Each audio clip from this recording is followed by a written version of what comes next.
Welcome to Slash Bash, where today I am bringing you another malicious compliance Reddit video.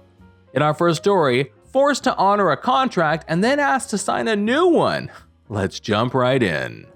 This was over 20 years ago, but I was reminded of it today and thought it would be appreciated here. When I was 16, I got my driver's license and a job delivering the newspaper. I had about 225 papers per day and 300 on Sundays. The pay was decent for a kid, and it only took about 2 hours to finish my deliveries. It was great in the summer, then school started and it got really hard. I was sleeping in class and making mistakes. I had to wake up at 4 a.m. to deliver, and going to bed early meant I had a serious case of fear of missing out because my friends hung out until 8 or 9 every day. So I asked my boss if I could get out of my 6-month contract. He was super cool up until this point, and I honestly thought he'd let me slide as long as he had a replacement. I was wrong. He treated me like a villain and gave me the whole speech about honoring our commitments and how I need to learn respect for myself, and if I backed out of the contract, then he'd come after me for a bunch of money in fees and penalties. Whatever, I only had 2 months left in my contract. My mom was super cool and would drive my route for me sometimes, and I went to bed earlier. About 2 weeks after the contract discussion with my boss, he stopped by my house to tell me about some changes with my route. He says, "Yeah, it'll be so great for the customer because instead of 6 a.m., they'll get their paper by 5 a.m., so you should see an increase in happy customers. Oh, and you'll be getting a small raise because from now on, the paper won't be delivered to your house on a pallet. Instead, you'll drive down to a town 15 minutes away and get your papers between 1:30 a.m. and 2:15 a.m. I mean, he pitched this to me like it was the greatest news ever. I reminded him that I'm in high school and I can't be waking up at 1 a.m., and I told him there's no way this is better for me. He kind of blew off my concerns and I said, "Don, my contract says that the papers will be delivered to my house no later than 4 a.m. and that it is my responsibility to deliver them by 6 a.m. That is what I agreed to, and that is what I will do until my contract is up." He again blew me off and said, "Oh yeah, no big deal. We'll get you a new contract with the changes, but the end date will be your original end date, so it's all good." I admit that I was not a super clever kid, but I began to see my way out. I said I wasn't going to sign a new contract and that I'd recently been taught that it's important to honor the deals we make and how important it was that I follow through with my commitments. He could hear the sarcasm dripping off my words, and he thought he could power trip me into compliance. He got mad and threatened to fire me if I don't sign a new contract. I actually laughed at him and said that'd be great. I was a bit of a little shit to him at this point, and I told him if the papers showed up to my driveway before 4 a.m., then I'd deliver them, but if not, then I'd consider it a breach of contract and I'd have to terminate my relationship with the newspaper. I was in a great mood and had no problems at all. It was actually my mom who was furious that they'd pull these changes on a high school kid trying to make an honest buck. I was just glad to never deliver another paper. Edit. Oh boy, this was fun to wake up to. I'm glad this story resonated with so many people. Okay, so I have some edits to make based on all the responses. 1. The only fallout that I witnessed was Dawn being forced to deliver my route. My super petty and hilarious response was to occasionally wake up early enough to watch him deliver our paper. I'd smile and wave and go back to bed laughing. Lol. 2. Don did tell me I was fired. My mom figured he didn't technically fire me with the company and instead just didn't fight me on not signing a new contract. 3. Okay, the biggest concern most of you have is with the fact that I was a minor and not able to sign a contract. Technically, my only contract was with my mother.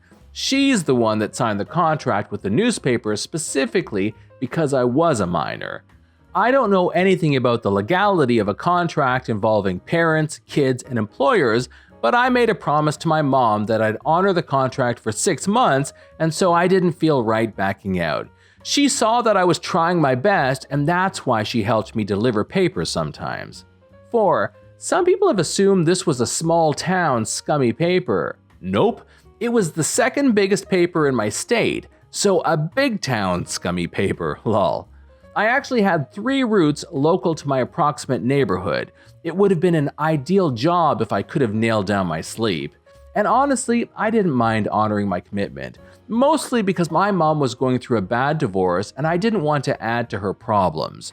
I told her I'd do it for 6 months, and I would have, had the paper not changed their distribution policies on such short notice. Story number 2. An apartment complex rented my apartment while I still had an active lease.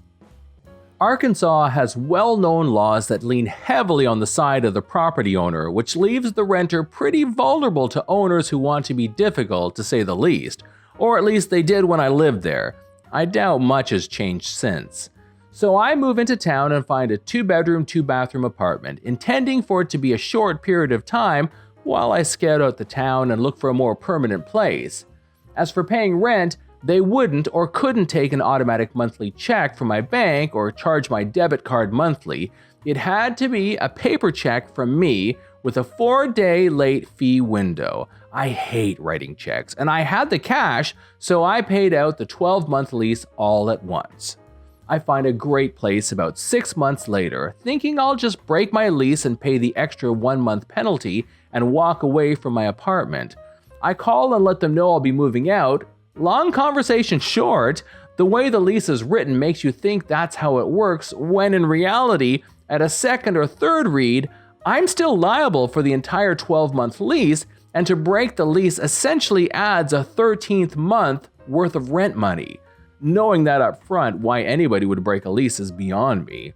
So at this point, I've already made the deposits on my new place when all this comes to light, so I'm stuck with 2 places.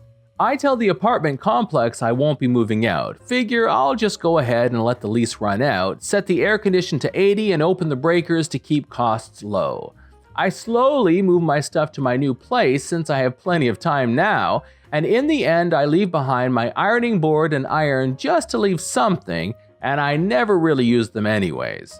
About 2 months later, I get a call from the power company asking if it's okay to transfer power into somebody else's name. Shocked, I reply, absolutely not, while laughing a little on the inside. I decide to give it a day before I call the apartment complex.